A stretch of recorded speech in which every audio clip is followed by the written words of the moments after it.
Hello and welcome to module or key 7, which is all about sharing your stories. I hope you've enjoyed the previous module with the lessons on designing and creating your story collections. In key 7, we're focusing on now how you can share those stories with your family and a wider audience if you so desire. You've had a look, I hope, at the first lesson in module 7, and that is what are my options for sharing? And in there you will have found a description of all the different ways that you can share. There's a little reflective activity for you underneath that to begin to invite your family members if you dare. But in this video tutorial, I'm going to focus in on how to collate and share stories that you've placed into a blog. And I'll step you through the process and show you some examples on my blogs in WeAre. There's a case study below this tutorial for you to have a look at and some links to take you to my blogs. In particular, today I'm focused in on the blog called A Tapestry of Tailors, which is all about my paternal ancestors. So let's get started. The blog tool that is built into WeAre.xyz is one of the latest tools that they have produced.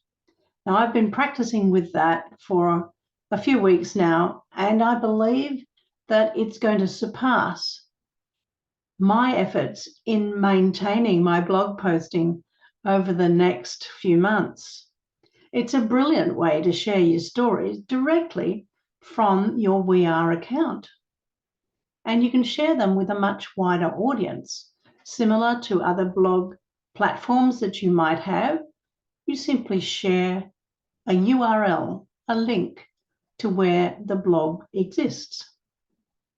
You can create as many blogs as you like within the WeAre site and allow each one of them to focus on perhaps one branch of your family tree. In my case, I'm doing paternal and maternal. And this enables the viewer to read your stories about one family line in sequence, if that's the way you want to do it. And it's all together in the one blog.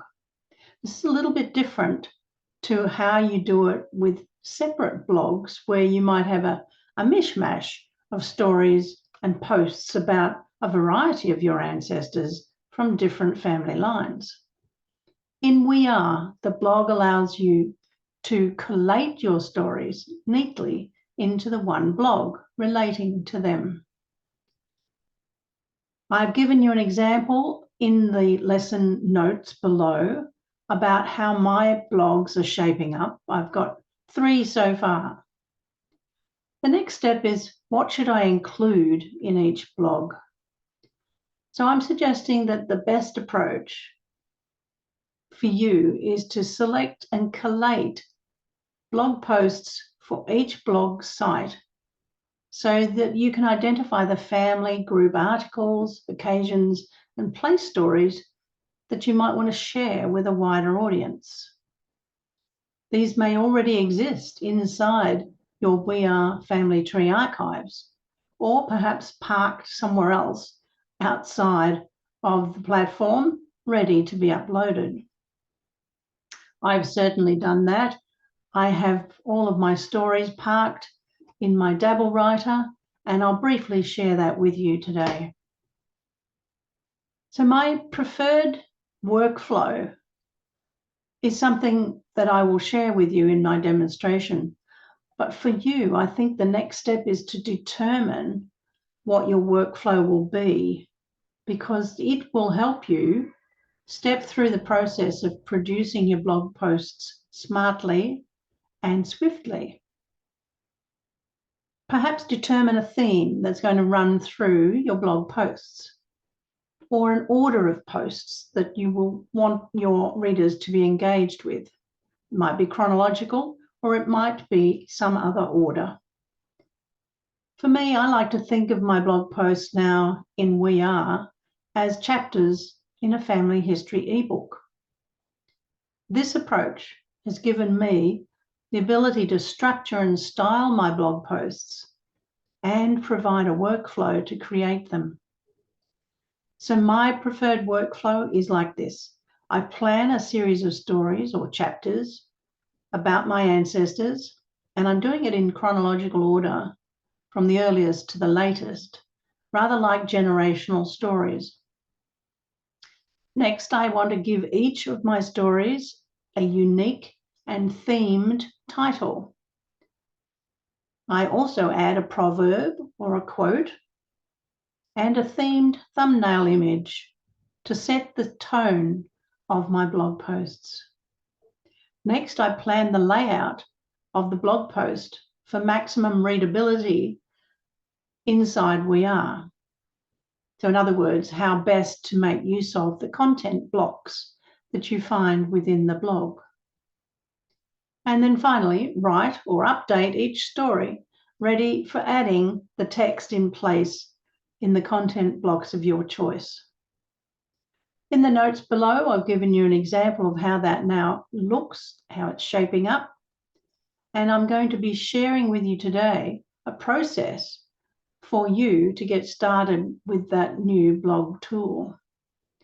Now, back in Module 5, you'll also find some useful tips on how you can design your blog posts. Let me pause at this point, and I'm going to share with you my process.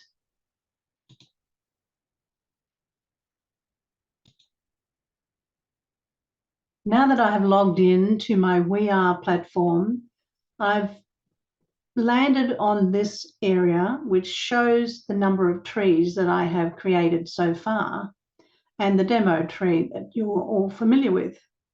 So today I want to go into my Gallery Ancestors and explore, and that will enable me to find the blogs that I have begun to create. And you'll see on the top right here that I can link now to the blogs associated with the Gallery tree. This is the one, A Tapestry of Tailors. So I want to explore that one. And as you can see, I've made a start. Now I'm using my patchwork quilt process for these images that you see on the left-hand side, which feature a proverb or a saying or a quote that seems to match and theme with my overall theme of tailoring for this family. So I've got this one that is the first one the reader sees when they come in, and it is pinned to the top. And you'll notice that I can go to the blog itself here and view it. And here I can add a blog post.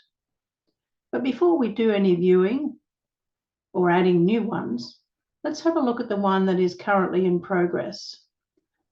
This one called Newith Needlework, and it's all about my great-great-grandfather Adrian Newith, and the era is the early 1800s. My proverb here is the needlework of our ancestors is the fabric of our heritage. Now, each one of those was designed by my work with ChatGPT to fit in with each of my chapter titles. So before I go into this blog post, let me show you where all of that has been happening in the background. I'm in my Dabble writer with all of my stories collated, ready to go. And you'll see all the titles over here. Let me expand that for you. So I have the first 5 that have already been put into WeAre, and I'm now working on the next one, the Newith Needlework. And the focus of this one is Adrian Newith. And you'll see in this first part, the proverb that is in place for the story. And I've already taken this amount of text and placed it in the blog. So let me now go to the blog and show you that. So what we do here is simply click on the title to see it, and then use the edit button here to edit its content. And you'll note that some of these content blocks will be familiar to you. They are the same layouts that you have seen in creating articles in WeAre. So nothing new to learn, really. It's an easy process to segue from an article to a blog post. In this first part of the blog about Adrian Newith, I've talked about he and his wife, Mary, and how they were married on Christmas Day. And my research found a picture of the church that was done as a drawing back in 1780. And I like that one to put in place here as an illustration for that part of the story. And below that, I have added another little bit of text. And I did this by using the built-in AI generator that you'll find in each of the blogs. Now that is a great tool. You'll see below in my notes that I have shown you the process for using the AI text generator. And the reason I did that was to get an overview of the tailoring trade between 1800 and 1900, and to put that in place here because Adrian Newith was amongst the tailoring clan of my ancestors. So just a little bit of text that helps talk to the reader about the tailoring trade and the important transition here during his lifetime from bespoke tailoring to mass production. It would have impacted his work as a tailor.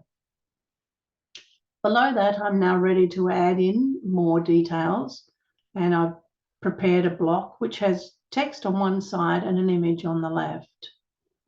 So what I do then is I go back to where I've got my story beginning, and I now want to put in place this little bit of text that talks about my research into finding out more about the Newith tribe and how important it was for me to use the census returns that I found in Find My Past. You can see here.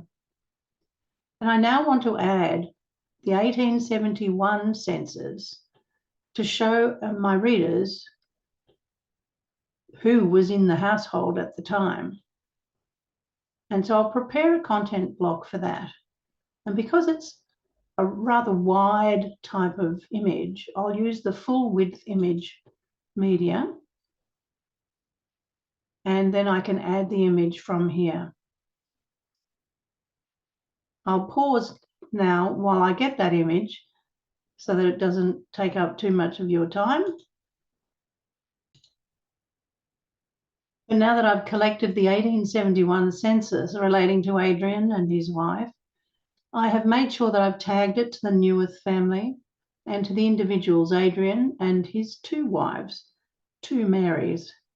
Upload and select, and that will put that image of the 1871 census in place like so. And I'll scroll so that you can see it. Usually these are quite hard to read, but this one is not too bad at all. We can see quite clearly that in the household of number 4, Bermondsey Square, lived Adrian, his wife Mary, and his son John, daughter Mary, a granddaughter Mary, a grandson, in fact, several grandsons and granddaughters, as well as a niece and a couple of, no, that's it. So that was the household.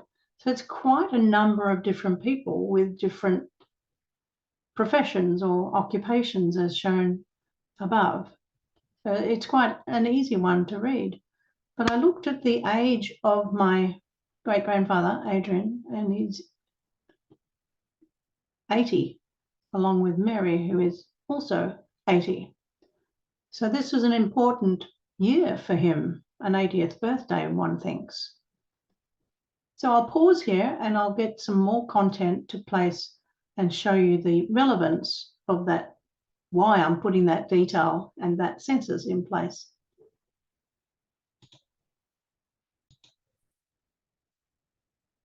Now that I have the census for 1871 in place, I then went to my friend ChatGPT to get a tabular format of the relationship of the people within the tree, which you can see back here, and ask it to display as a little table, which I've done. And then I just took a screen image of that to paste here as an image. It gave me and my readers a better chance to see just who was in the household on the night of this census. And then my further research was to find out what was special about this particular date and why so many of his grandchildren were there, and could only imagine that it was a special 80th birthday celebration for Adrian, because his birthday was April 6th and the census was gathered on April the 2nd. So no doubt some sort of celebration has brought them all together. I have now extra pieces of information that I might want to put in place. So this is still a work in progress. So I'm just going to add that as a little piece of text block at the bottom. And knowing that I might want to share this with my cousins, I'll ask a question.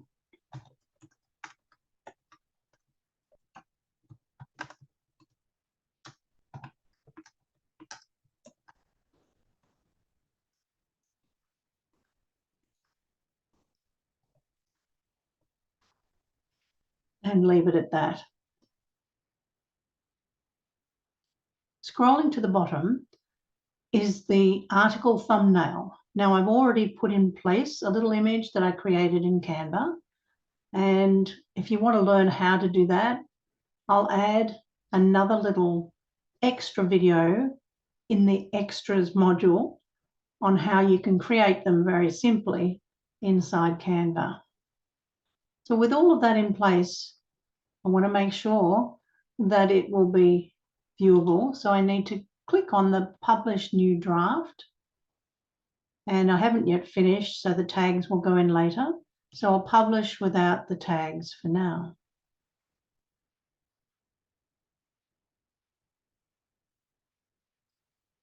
Waiting now for the internet to catch up. There we go. All right, now we have that second post in place. Let's see what that looks like now when we go to view the blog. Clicking on that will take you to a new tab in your browser and shows you the background layout for this particular blog. That might change as I decide on different formats for that. Here is the first one that I showed you before, which is pinned to the top as it starts the whole adventure. And here is the one that we've just worked on. So if I send that link to my cousins, they'll be able to read all of these pieces. So I hope you've enjoyed that little journey into how you can create, collate, and share your blog posts inside WeAre. There's so much more we can do with this. And one of the things that I'd like you to try out next is to create a blog for one of your family trees that you've already uploaded to WeAre and start creating a couple of posts in there. If you don't like what you've created, you can always delete those posts before you share it with others. But the blog inside WeAre will save you a great deal of time, and it is shareable. This is the whole idea, behind having the blog tool inside your archive of family tree in WeAre. So good luck on your journey into collating your stories and sharing through your blog.